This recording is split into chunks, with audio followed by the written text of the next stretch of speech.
Hello, everybody, and welcome to another episode of Quantum Leadership Podcast.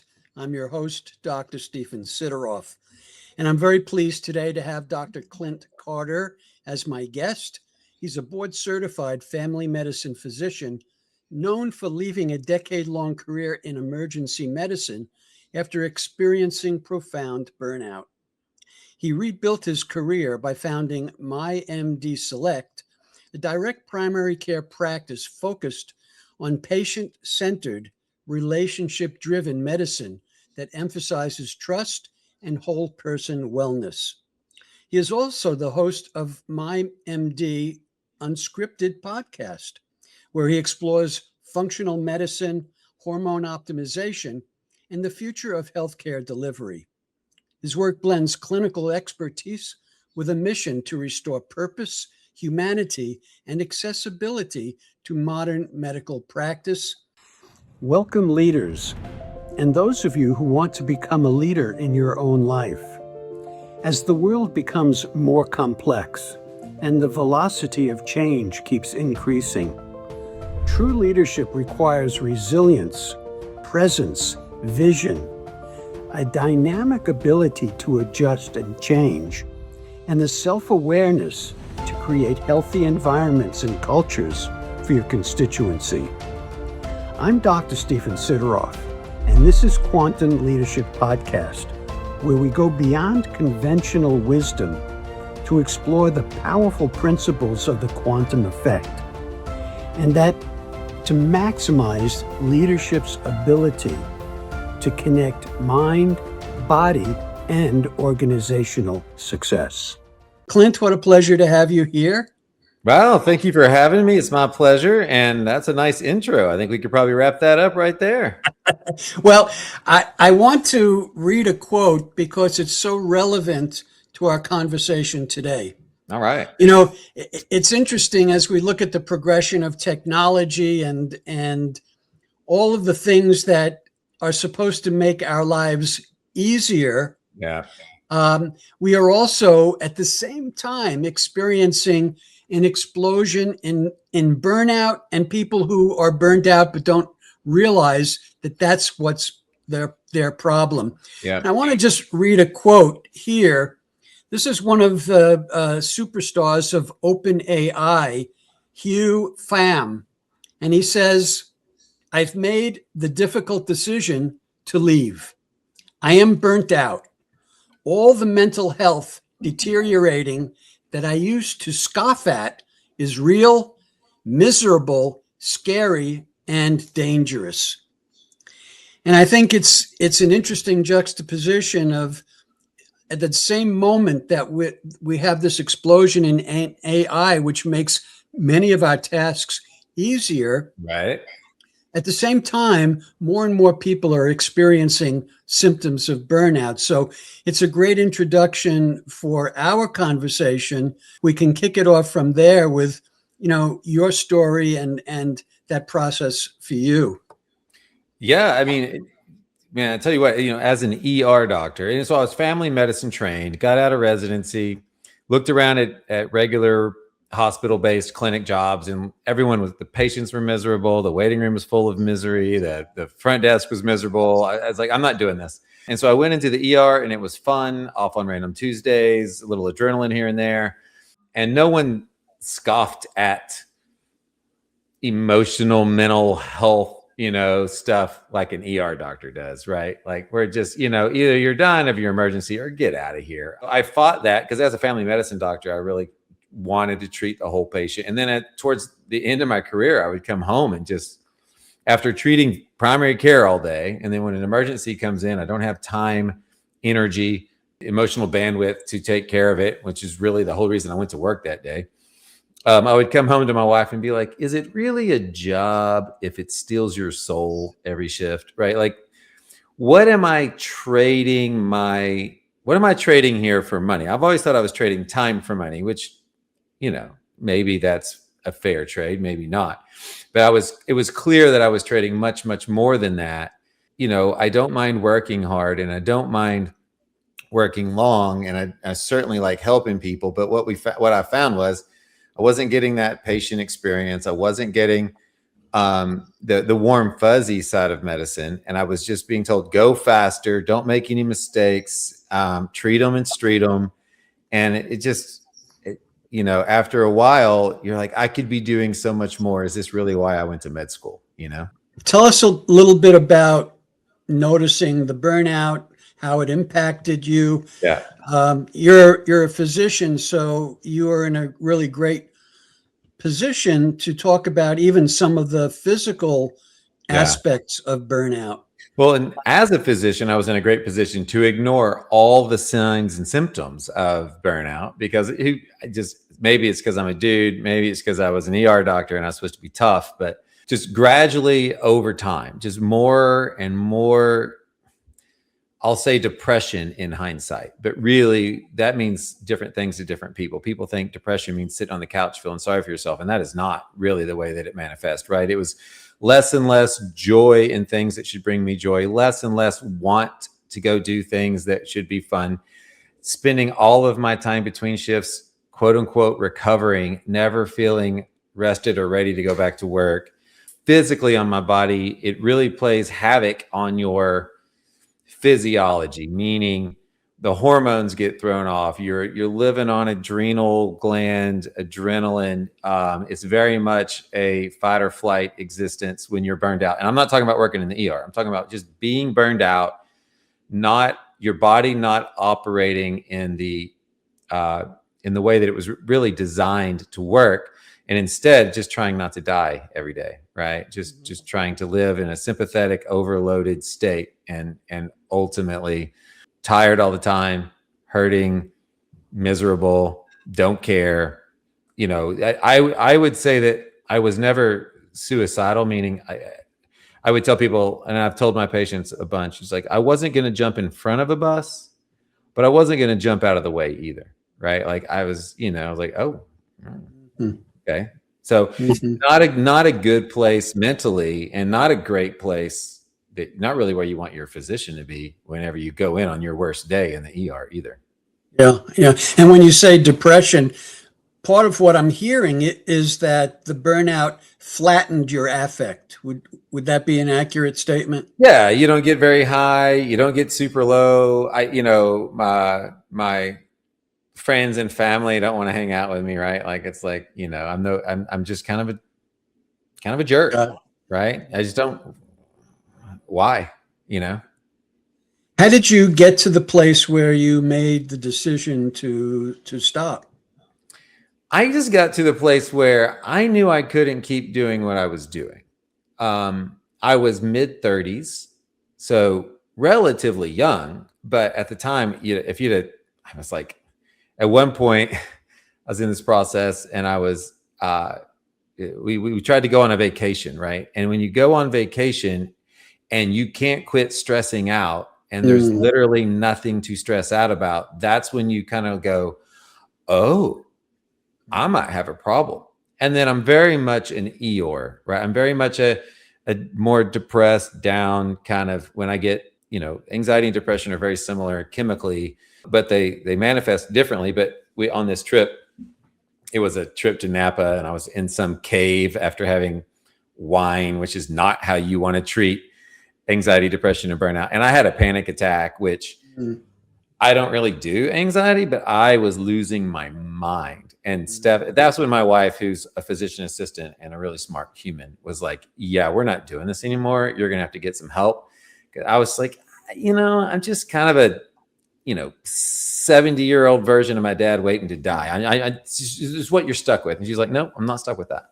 I refuse.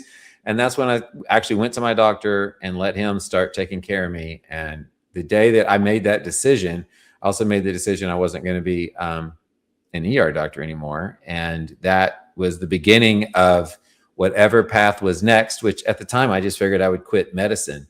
But in the end, God had other ideas. So it's important to note here that you made the decision to stop what you were doing, even though you didn't have a clear path forward. No, all I know is the path that I'm on leads to death. So any other path is better. To some degree, when you're in that state, it's probably not a good idea to make big decisions about the next step in your Correct. path because you're not thinking clearly. Right. You're in survival mode, and all Yeah. of the hallmarks of bad cognitive functioning were there so you want to give yourself time to recover before you take Yes. thoughts of next steps. And I had a good teammate, right? So I had good support, a good support system around me, family and friends that weren't gonna, quit on me just because I was kind of miserable to be around. And Were you concerned about that, or you knew you had that? I knew that like my wife was not going anywhere, despite sort of obvious reasons that she should, but she also kind of knew what was going on. She knew who I was and knew that that's not who I was at the time, wasn't really who I am. That was just an unhealthy, burnt out, depressed, low T, low thyroid version of myself. Yeah. A lot of people think that burnout is sort of all or nothing, black and white. But what I've experienced is that, you got to the point where you knew you had to make a change. But there are a lot of people out there who are in various levels, states of burnout, where they may be functioning at 70%, 50%, and they just persist, unlike you who realized, I can't and I don't want to do this anymore. I'm imagining that aside from feeling like you don't want to do it anymore, you knew that continuing on that path was going to lead to disaster. And I didn't get there overnight, man. I functioned at that 70% for a while and then that 50% for a while. I mean, it wasn't getting the practice of medicine in the current, my bit is that I work outside of the current system. So the practice of medicine within the current system was such that you need to go faster, you need to bill more.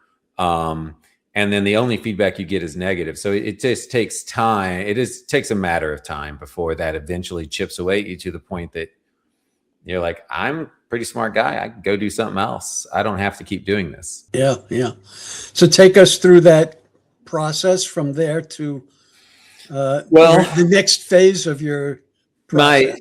Part of my shtick in my story is that, in this process, I had graduated residency and we had built our own home with my dad helping me. And we just kind of we were the builder. We were the unskilled labor. I like that kind of stuff. I had been watching a TV show at the time called Treehouse Masters, where this guy builds tree houses that are worth hundreds of thousands of dollars. And they're just awesome. And they look like they're having a blast on the TV show the whole time, which half of it's TV. But the point was like, you know what? Boom. I'm in Northeast Texas full of oak trees and pine trees, and I'm going to start a treehouse building company. That was my plan. And, my wife was kind of like, well, yeah, I mean, you probably could, but you are a doctor. So I got an email in my work email of all places for a concierge medicine conference in California. And we were like, you know what? Let's just go to California. Let's just go take a break and we'll go to this conference. And it's, because I was like, listen, I don't want to be a clinic doctor and I don't want to be an ER doctor. So I guess I don't want to be a doctor anymore. And then, this email came in and we're like, well, I mean, yeah, but nobody gets to do concierge medicine. That's a pipe dream. And then after we both went, and when we came back, we were like, I think we could pull this off. And we're young enough to survive it if we don't, right? And so with God opened some doors. The next thing you know, a buddy of mine that I went to residency with had started MyMD Select in a town a couple hours away. And I sort of joined up with him and founded MyMD Select in my town. And, that was 10 years ago. And as you can imagine, if you're burnout in the ER and then you have to pay a non-compete to leave that ER, and then you have to pay another ER to sort of join it, and then you have to start a practice with 0 patients, so you're having to work this other ER job full-time to pay the bill. Burnout didn't go away immediately. And really most of my healing took place over the next 2 to 3 years when I let my doctor/business partner really start taking care of me the right way with hormone replacement and some of the other things that physiologically I had cooked already. And then also got on some antidepressants and got my days and nights straight and my life, and I was on the right path. And then as soon as I started letting someone take care of me, even before I took the first step just admitting that I was going to let someone take care of me felt so good. Mhm. That I knew that I was on the right road. Right.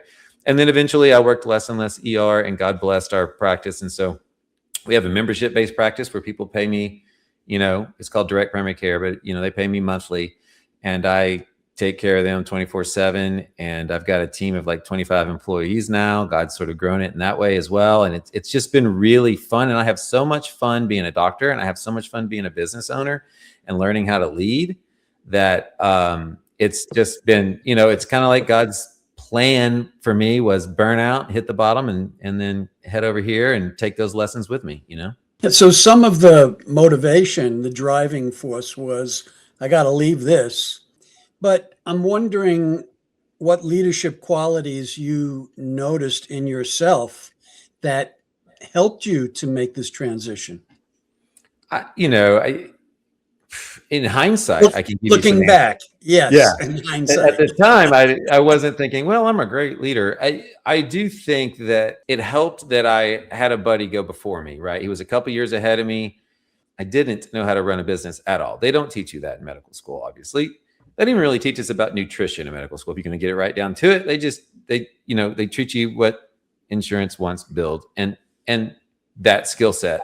And it was helpful up to a point. But looking back, I can tell you that because I knew that I was doing the right thing for the right reasons, I became the type of leader that could encourage people, especially in my field, where nurses are also burned out, medical assistants are burned out, administrators are burned out, front desk people are burned.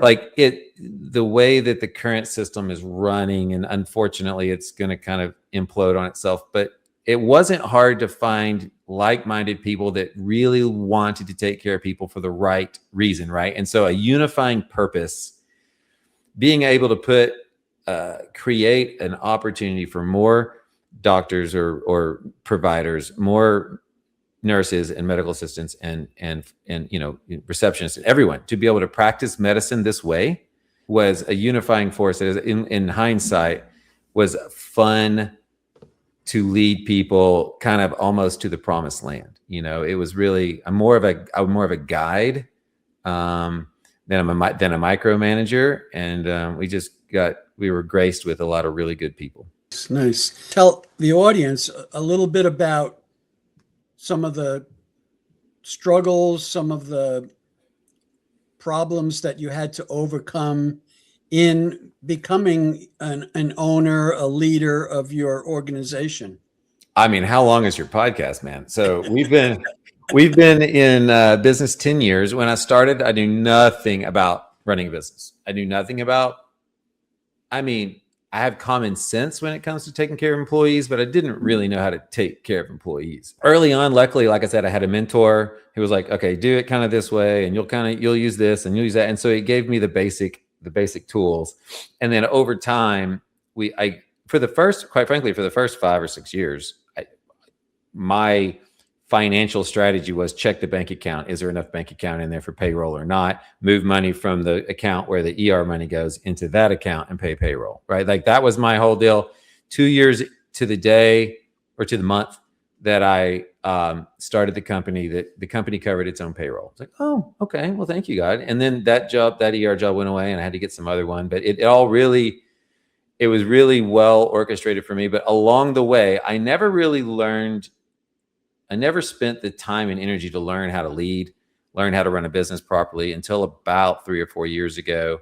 I got into a CEO group. I had some patients that own businesses, and so they forced me into a CEO group, and I got Traction, which is a book on how to run a company on a system called EOS. I was put in front of leadership training, business training. And really it was as much as anything because I knew my employees deserved better than they were getting. And that my ability to take this company to where we felt like God was telling us to go, I was ill-equipped. And at the same time, he also gave me the love and the desire to learn that stuff. So I'm soaking up books and podcasts, and I couldn't get enough leadership and business training to satisfy the itch. and so I've really been blessed in that way. What were the best learnings of all of that studying and research? What are the most important factors that you got out of all of that Oh my have gosh. served you? Such a good question. EOS, the Entrepreneurial Operating System, just gave me a real structure in which my employees could thrive, right? Create systems of communication and accountability and all of those things. So that helped take some of that stress off. But the things that sort of took to the next level, I mean, there's so many authors and Patrick Lencioni and there's just so many authors on, they're talking about how to run a business, but really it's about how to lead people. The 5 dysfunctions of a team. Well, how does that, and so you start putting enough of these resources together and you start building this framework of, okay, how do I put myself, but really everyone in the company in the best place to succeed based on their skill sets and not, and really giving people a chance to thrive. And then it became my mission to help each of my employees to find the spot that helped them thrive the most. And as I'd learned, as it gets bigger, and now I went from 5 employees, 0 to 1 to 5 to 25 employees. That gets harder and harder. But it sure is a fun way to look at your business. You saw the building a team as a top priority for you, and part of building that team, I'm hearing, is knowing the capabilities of each person and trying to maximize their experience in the work. Correct. I mean, we use OAD, which is just another one of the, it's like culture index. It's like one of these personality platforms. Is okay. This is their strengths. These are their weaknesses. This is kind of what they like. This is how they like to be communicated with. This is how you reward them. This is how you reprimand. This is how to be communicated with. And when you have conflict, this is, and so just learning to dig into how people are wired. They don't all want to be praised the way I want to. If you looked at my OAD profile, it looks like I need to be praised continuously at all times. I'm like, am I the most shallow individual of all time? But the different profiles, and some are like, no, do not give this person an award in public. Don't spend much time on it because they're going to be miserable the whole time you're doing it. But at the same time, they need to be rewarded. And so along the way, learning to build the team around the players instead of trying to force the players into a position on the team. It's a very different process, and it was very rewarding and is rewarding and really hard because chances are their last boss didn't do that. And trying to figure out how to do it right has been hard. Well, I can tell that one of your gifts in working with your team is allowing yourself to be vulnerable. Because I'm noticing it here in our conversation, but I'm simply assuming that that's part of how you relate to the people in your organization.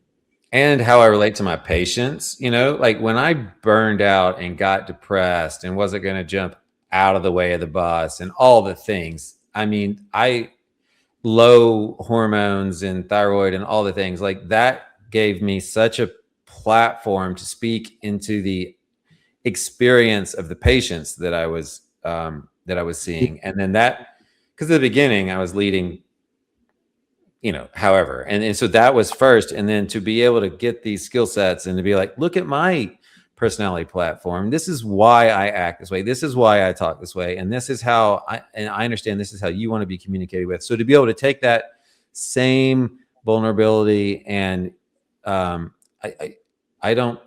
the good news is I don't have to pretend to have all the answers because I'm just a doctor, right? I'm just trying to we're all trying to climb this business mountain together.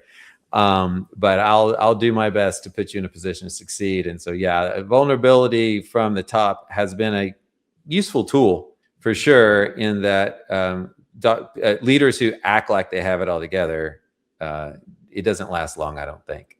Well, I was just going to ask you, what do you say to the leader who is more guarded? They're afraid that if are vulnerable, people will think that they're weak. Right. Uh, they'll be taken advantage of. How do you respond to those kinds of arguments against vulnerability? Because on the one hand, it's an important characteristic of good leaders. Yeah. On the other hand, there are a lot of leaders out there that's the last thing in the world they want to be.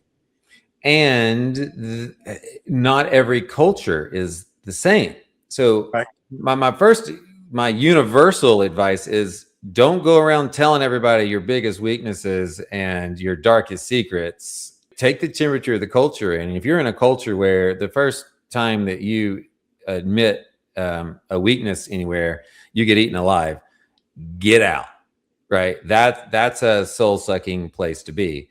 And then find a place where your ability to lead is augmented because the people underneath you know better. Someone who always thinks they have all the answers and always has to be right, well, it doesn't last because you're not always right. And when you refuse to take other people's advice and you refuse to be the one that didn't have all the answers, that house of cards is going to fall, and it's not going to be pretty. I'm glad you presented what you just said, because on the one hand, we're both saying it's important to be vulnerable, but Yeah. you're also saying take the temperature of the culture, because it's possible that the culture will eat you alive if you do that. And then the next thing you said is something along the lines of, find another place where Yeah. it's okay. And if you're a But leader in charge of the culture, make sure you're not creating a culture where no one can admit they made a mistake or that they don't have all the answers. so that's what I was getting at here is we all have these old patterns, and organizations have the old patterns Yeah. of how to do things. And it's very difficult to break away from those patterns. But I would suggest this is what a great leader is able to do, that they are able to say, this is the direction we're going in, follow me.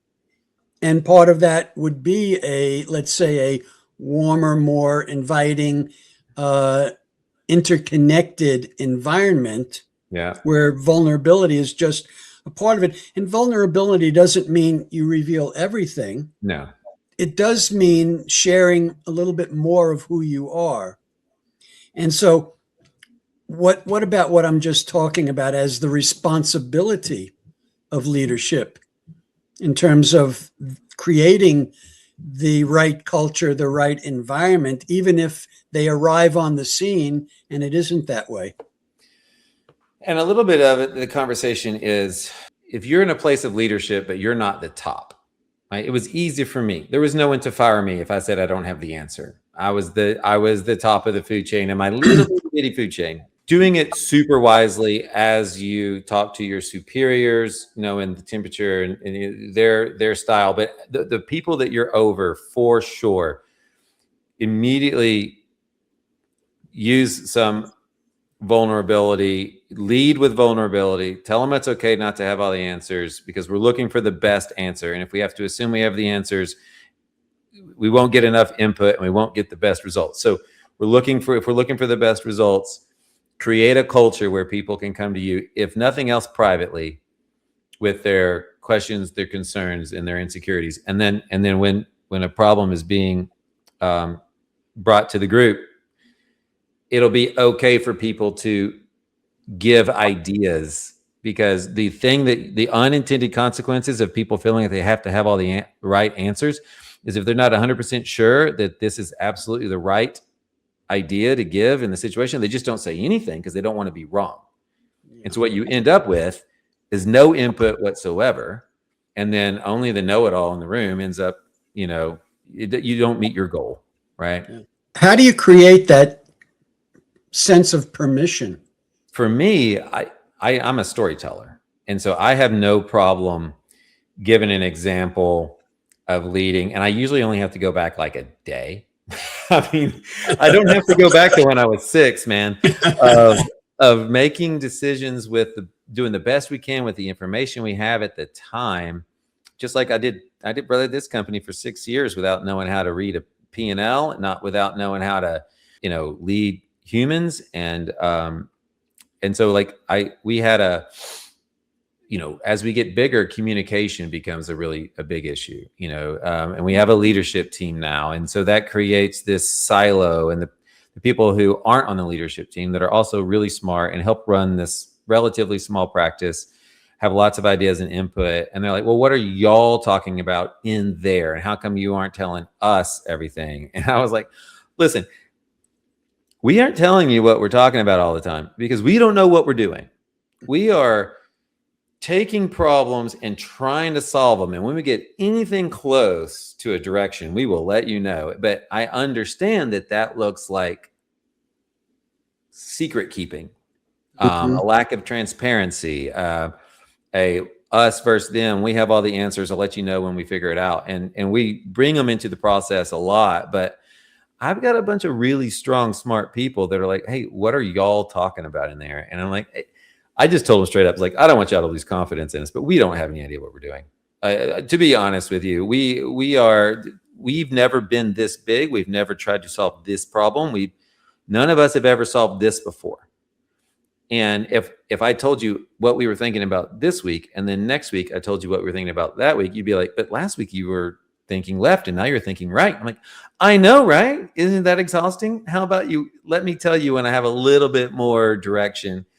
And they got it. And I've created a safe place where the top can say we don't know what we're doing, and they get what I'm trying to say. I wouldn't necessarily lead with that at a new position. However, I recommend that for people that have employees that are scared to fail, they're scared to say the wrong thing. They probably worked in other cultures before that would have punished them for it. That leading with your own vulnerability and telling a story and letting them know that you don't have all the answers either. Like right now, you don't have all the answers is probably a big part. And I imagine that people are more accepting of where you're coming from because you've built trust. Yes. Can you say a little bit about, the importance of trust in the organization? I don't know that you can say enough about the importance of trust in an organization. As we grew, we created, we realized, okay, I've got an amazing team. And every time that I hire a new employee, I'm scared to death that I'm going to hire the wrong person that's going to mess up that stew and screw up everything. I finally realized, what we're missing are like clear core values. Who are we and what do we do and why do we do it? And so as we sort of got together as a team, as a whole company at the time, probably 15 people, and defined our core values and all of those things. And then we realized, okay, this is who we are. At our core, this is who we are. And you can trust that while I don't have all the answers, we are going to push everything through these core values. And at any time that you think that a decision is made, that it goes contrary or even askew to these values, I need you to call me out because we're not perfect either. And so many times we've had employees we've had to let go. It's all about, it's just not a core value fit. We've had directions as a company. I've had vendors. I'm like, they're just not a core value fit. We can't do business with them because we don't know how to communicate with each other. Our core values are completely opposite. And different ways of establishing that trust in a business or on a team isn't, I trust that if he says he's going to do it, he's going to do it. Trust is I trust that he also wants to win the game and he's going to do everything that he can to move us in that direction, and that I can be open and honest and vulnerable with him, and he's not going to kick me to the curb, take advantage of me, all of that, because really what we're trying to do is get to the same goal. We're trying to get to the same top of the mountain. Trust is without vulnerability, you can't really trust each other, because if you're having to hide, I guess it's really, if without trust, you can't be vulnerable, because without trust, it's not safe to be vulnerable. However, probably to generate trust, you're going to have to you're going to have to lead with some vulnerability to show that it is safe. Yeah, yeah. Very good points. Clint, tell us what those values are that are your core values for the organization. Oh, you're so sweet to ask. Thank you. Yeah. So our company is called MyMD Select. So our values miraculously spell the word select. So we narrowed it down to 6. We had 15 people in the room and everybody put up, 3 or 4 Post-it notes. We had over 50 Post-it notes on the wall of all the different values. And we just had to, combine, kill, and come up with the ones that we loved. And so we came up with serving selflessly, because we're in the service industry, but we tie a Bible verse to each one, and we have we define what that means, right? Like, of course we're serving, but we have bullet points under each one, and I won't spend the next half hour going through the whole thing.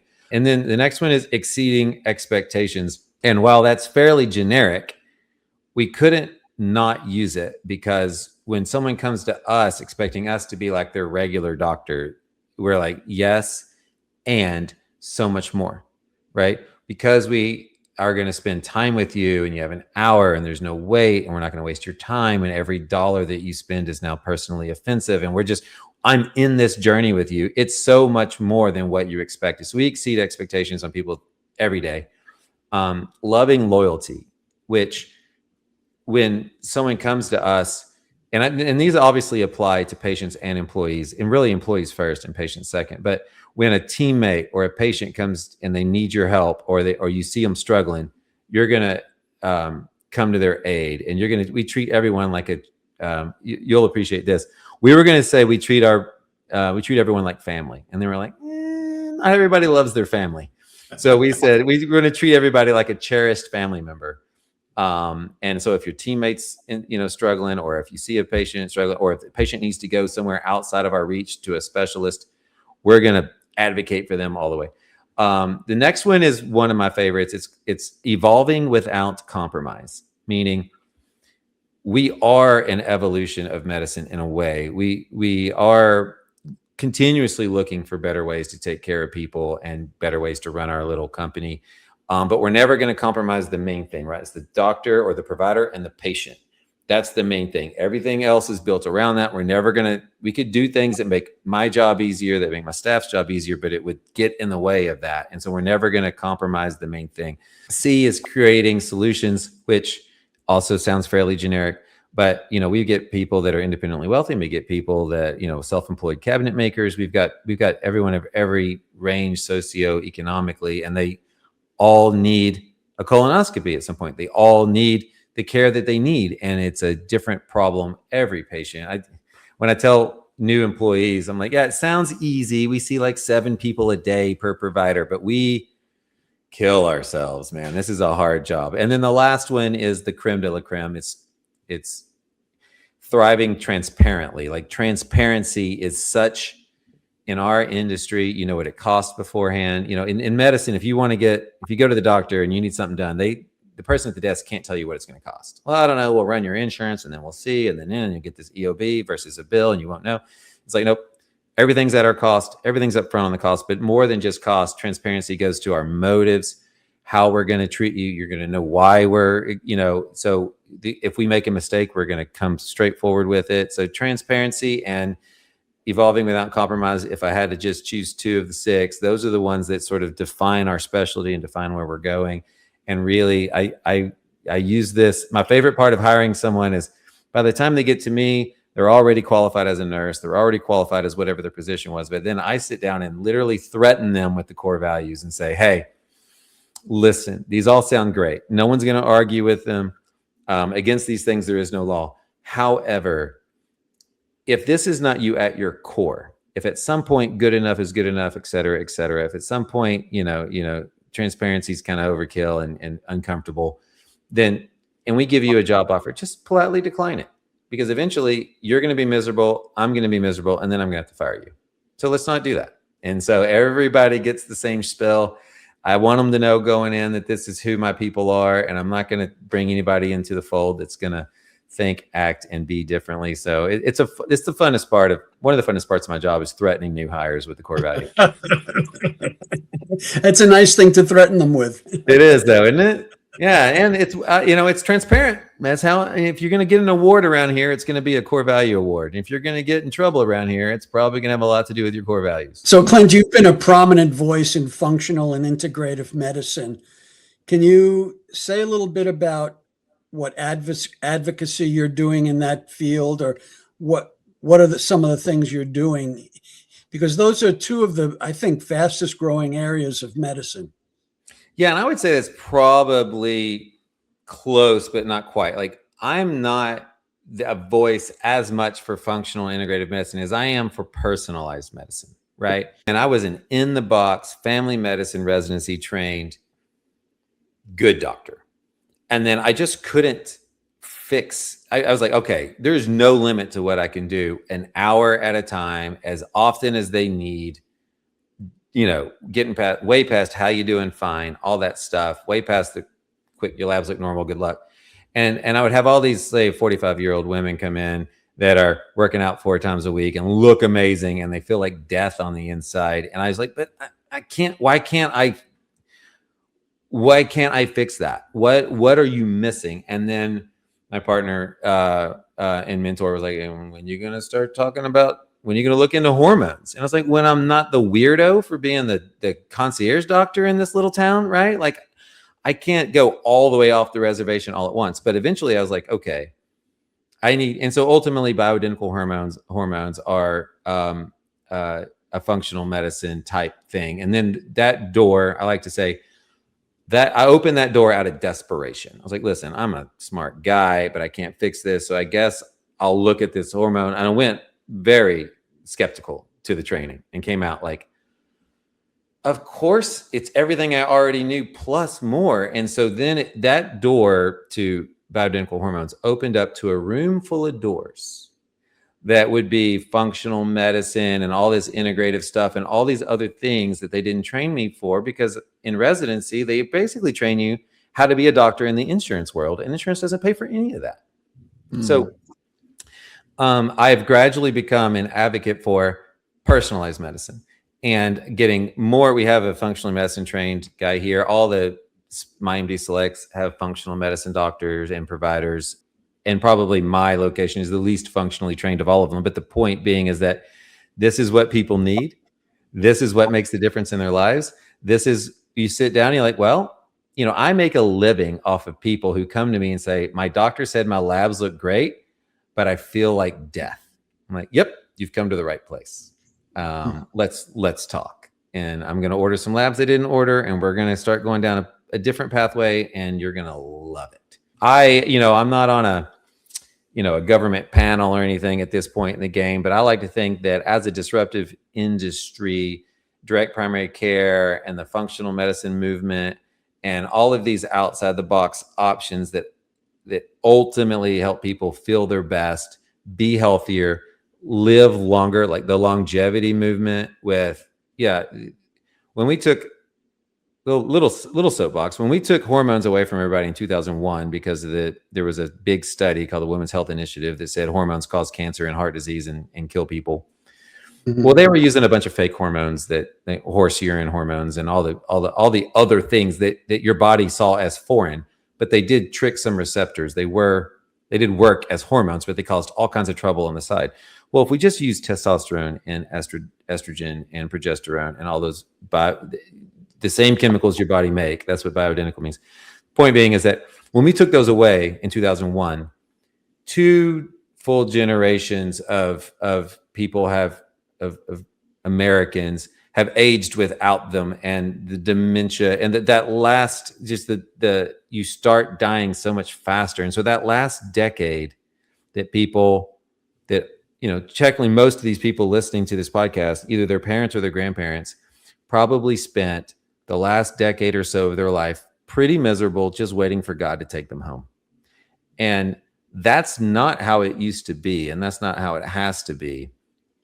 And so we are really focused on I want you to feel good now, but I'm not a drug dealer. Like if you think more testosterone makes you feel better, I don't really care. I'm not a drug dealer. What I want is for you to have a healthy, um, I want you to be healthy and feel good now and later. And we're able to walk and be a teammate and say, you're getting away with a lot of stuff because you're 41, that when you're 51, you'll wish you hadn't done. And when you're 61, you'll really be in, all of the things that go into making decisions with a 10, 20, 30-year outlook, as well as, and you're going to feel a lot better right now, which is great.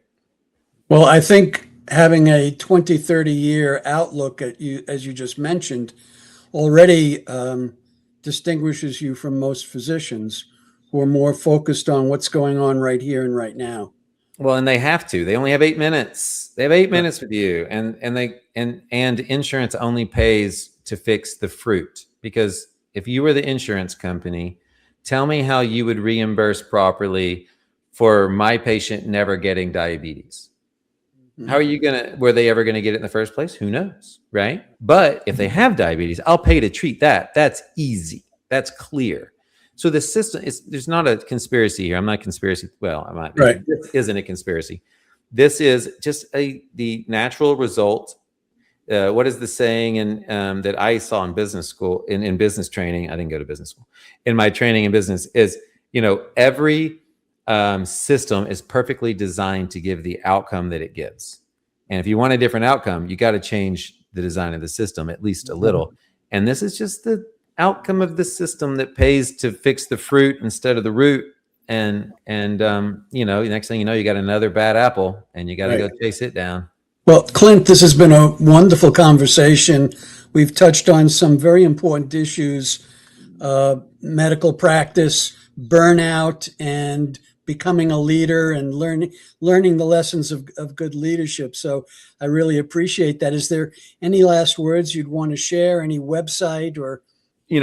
Being on a leadership podcast is like super intimidating because if someone wants to learn about direct primary care and all of those things, look me up. I'm at MyMDSelect.com or MyMDSelectTyler.com. My email is drcarter@MyMDSelect.com. But, I think being on a leadership podcast and having, knowing a little bit more about what you do, while it's intimidating, it's super fun. I think that anyone that's interested in bettering their self and leaning into, say, 9 pillars of resilience and learning how to take care of themselves better so that they can lead others better, because everyone's a leader. Everyone has influence over someone else. I don't care who you are. And so to be able to take those, I guess the last word is start where you're at. As someone who was literally in the middle of nowhere, so far away from understanding anything about any of this, start where you're at and just take one step at a time. This is probably applicable to a lot of things, but we'll talk about leadership in that you want to be the best parent, friend, kid, employee, boss, whatever it is, then just take that one next step, and that will open up a door to the next step, and it'll be quite the journey. Yeah. Well, Clint, thank you again, and thank you everybody for tuning in to this episode of Quantum Leadership Podcast. If you enjoyed it, if you found it of interest, please share it with others, and also subscribe to Quantum Leadership Podcast. Thank you, and see you next time. Bye-bye. Thank you, everybody, for joining me on this Quantum Leadership Podcast. I hope today's conversation has inspired you to think bigger, lead more authentically, and take steps toward meaningful change. If you've enjoyed this episode, please share it with others and make sure you subscribe and go to my website, drstephensideroff.com. Thank you again.